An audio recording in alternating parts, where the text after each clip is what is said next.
Continuando con la información en JN Noticias, nos acompaña Marisol Castañeda, ella es directora de Calandria, a quien le damos la bienvenida. Con ella vamos a conversar sobre el fortalecimiento de la participación política de las mujeres en el país. Bienvenida. Buenos días a ti y todos los televidentes.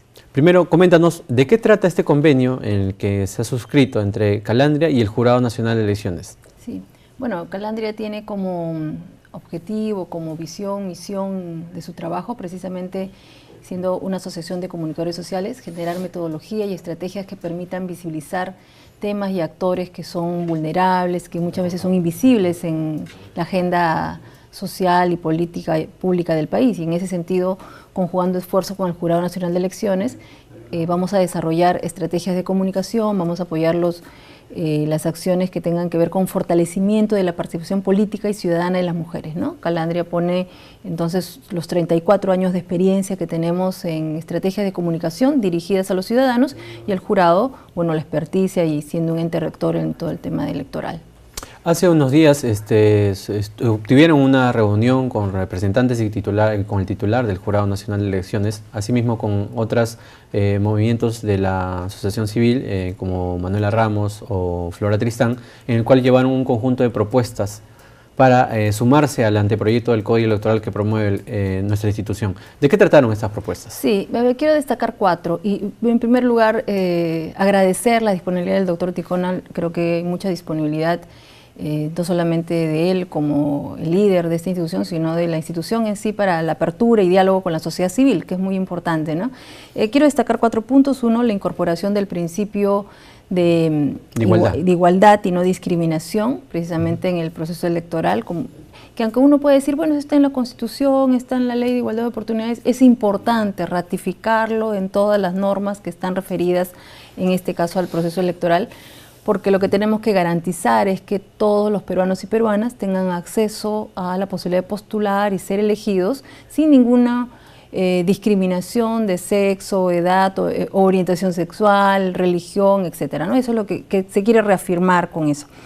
Obviamente los impedimentos de ley que tienen que ver con ya sanciones propiamente que las personas puedan tener, es un impedimento que es real, ¿no? El segundo punto tiene que ver con el acceso de candidatas mujeres, indígenas y jóvenes al por lo menos 30% de la franja electoral. Cuando se da el proceso electoral, sabemos que el Jurado Nacional ya hay una cuota, ¿no? Ya hay una cuota asignada al 30%, lo que quieren que se transforme también y que sea concreta en el tema de la franja electoral. En el caso de la cuota de la franja electoral es el 15% actualmente, pero ni siquiera ese 15% se cumple. Entonces se pierde espacio, ¿no? Se pierde una posibilidad de que los ciudadanos puedan conocer las propuestas de jóvenes, mujeres, indígenas, diversos grupos, incluso a veces de partidos políticos, porque uno a veces aparece franja en blanco porque no está utilizado por los partidos, ¿no? Creo que ahí también podemos aportar los comunicadores en general, pero nos interesa que mujeres indígenas y jóvenes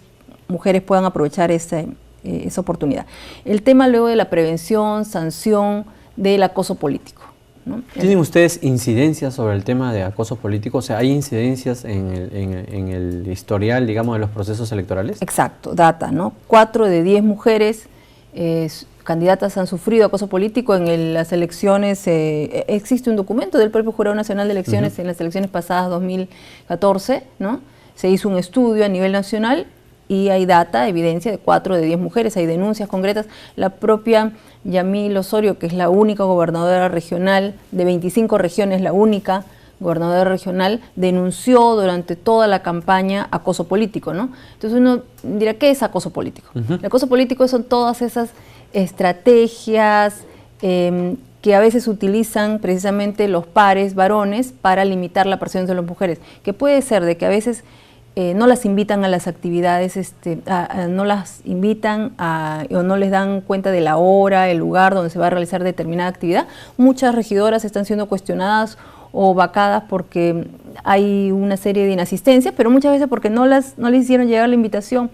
Incluso hay casos donde el propio alcalde le ha levantado la mano y le ha pegado a las autoridades mujeres en el marco de la sesión de consejo, ¿no? O sea, no solamente maltrato físico, maltrato psicológico, ¿Y ustedes recogen estas incidencias a nivel nacional? Sí, de hecho, conjuntamente con la RENAMA es la Red Nacional de Autoridades Mujeres, que Calandria, Flore Tristán y Manuela Ramos apoyan, y son las autoridades mismas que luego pueden ellas dar cuenta de estos casos, y hay un sistema de recojo, hay un observatorio donde se recogen estas evidencias, precisamente porque lo que se quiere es indagar esa realidad, conocerla y revertirla, ¿no? Conocemos nosotros los esfuerzos que hace el Jurado Nacional de Elecciones a través de la Dirección Nacional de Educación para poder fomentar, obviamente, el tema de la participación política mujer. ¿Ustedes creen que ha habido un avance en estos últimos procesos en ese tema? ¿Ha habido una mejora, digamos, de la perspectiva? ¿O cómo lo ven en ese caso? Creo que hay dos niveles que no se deben confundir.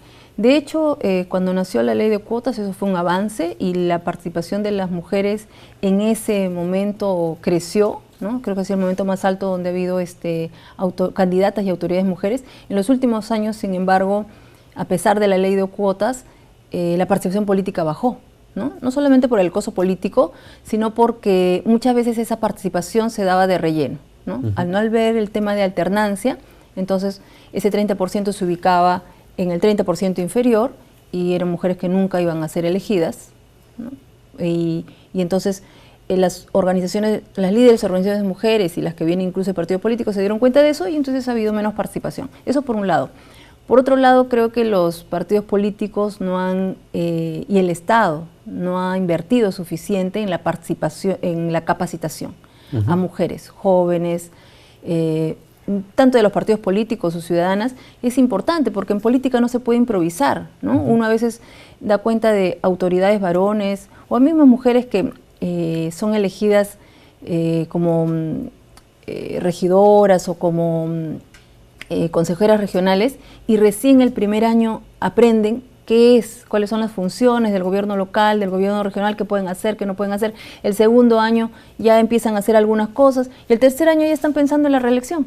Tienen que empezar, Hay una propuesta, si no me equivoco, de utilizar el 5% del financiamiento para la promoción exactamente de participación política, ¿cierto? Exacto, que la capacitación, que los partidos políticos dediquen el 5% a capacitar de su presupuesto a capacitar a mujeres, pero entendiendo la capacitación en participación política y liderazgo, no solamente los temas legales que son importantes o funcionamiento del Estado, ¿no? Porque van a ir a ese espacio, sino también entendiendo que la participación política tiene que ver mucho con el liderazgo, la representación, cómo escuchar al ciudadano, cómo conocerlo, cómo comprenderlo, cómo comunicarse con él, porque muchas veces lo que sucede es que las autoridades pasan a ser regidoras, pasan a ser consejeras, pasan a ser alcaldes y se olvidan del ciudadano y lo que terminan representándose es a sí mismos y no a las demandas y necesidades de aquellos de los que los eligieron, ¿no? Eso supone tener capacidades de comunicación, habilidades comunicativas para saber escuchar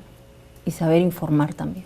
¿Considera usted que esta actividad partidaria de las cuales están inmersas en las propuestas que presentan influyen mucho en el tema de la democracia interna? Hay una propuesta del Jurado Nacional de Elecciones de tener una participación del sistema electoral dentro de la democracia interna de los partidos, ¿no? O sea, el jurado, OMPI, RENIEC participen en las elecciones internas de los partidos.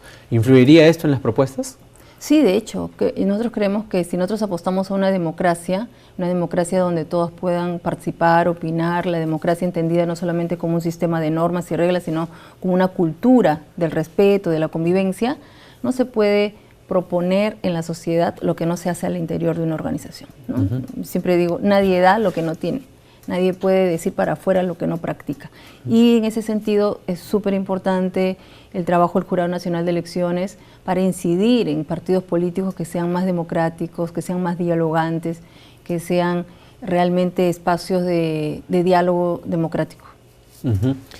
Dentro de esta manera de fiscalizar de repente estos aportes, o mejor dicho, estas propuestas que ustedes presentan, sería importante dentro de los partidos políticos, ¿no? O sea, digamos, las candidatas podrían, digamos, ser precandidatas para poder postular cargos públicos. Claro, de hecho, a veces, porque si hubiera más formación política y más arraigo entre el candidato y su partido político habrían menos tránsfugas, ¿no?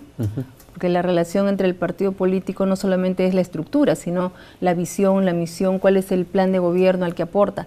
Muchas veces también sucede, yo he estado cerca de algunas organizaciones, sucede que las mujeres participan en las acciones de movilización, en la campaña, ¿no? Y no participan en las acciones vinculadas al plan de gobierno. Y alguna vez tú te preguntas, si no participan en las acciones del plan de gobierno, si no saben el para qué, el contenido, ¿qué comunicas en la campaña? ¿Ustedes como sociedad civil han sido invitados al grupo de trabajo de la reforma electoral para tocar de repente estos temas del Congreso? Estamos en eso, todavía no. Precisamente a partir del convenio con el jurado, tanto Flora, Tristán, Manuela Ramos y Calandria, estamos también apoyando los foros que está realizando el Jurado Nacional de Elecciones. Foros descentralizados. Foros descentralizados, que me parece una excelente estrategia, porque no es de ir de arriba hacia abajo, sino recoger desde las bases, desde la opinión ciudadana, y creo que eso va a dar más legitimidad, más fuerza, más representatividad a que se pueda ir a dialogar con las instancias del Congreso u otras instancias que vean la normatividad electoral. ¿Ustedes exhortarían entonces a que se les pueda invitar de repente a este grupo de trabajo del Congreso para que puedan presentar sus propuestas y sus aportes? Sí, creo que bueno, es importante destacar que recién está empezando este debate y por tanto hay que darnos la oportunidad de escucharnos, ¿no? Y creo que es importante no solamente apostar a que las mujeres postulen, tengan las condiciones para la presión política y ciudadana, sino también en ese sentido al ciudadano que nos está escuchando, ¿no? Las mujeres merecen una oportunidad. Tenemos 1.800 gobiernos locales, tenemos 194 gobiernos provinciales a nivel de municipalidad, tenemos 25 gobiernos regionales, tenemos muchas oportunidades y muy buenas prácticas que podríamos conocer de cómo las mujeres ejercen la política. Entonces, tan importante como promover que las mujeres postulen es que las elijan. Y para eso hay que informarnos entonces de lo que están haciendo ahora las autoridades mujeres y cuando sean nuevamente candidatas, poder conocer su trayectoria para que entonces podamos elegir con conocimiento. Estimada Marisol Castañeda, le agradecemos su participación aquí en JN Noticias y esperamos obviamente que continúen este diálogo constante con las autoridades y con los órganos pertinentes para fomentar la participación política de la mujer. Muchas gracias. Okay. Vamos a ir a una pausa y retornamos con más noticias.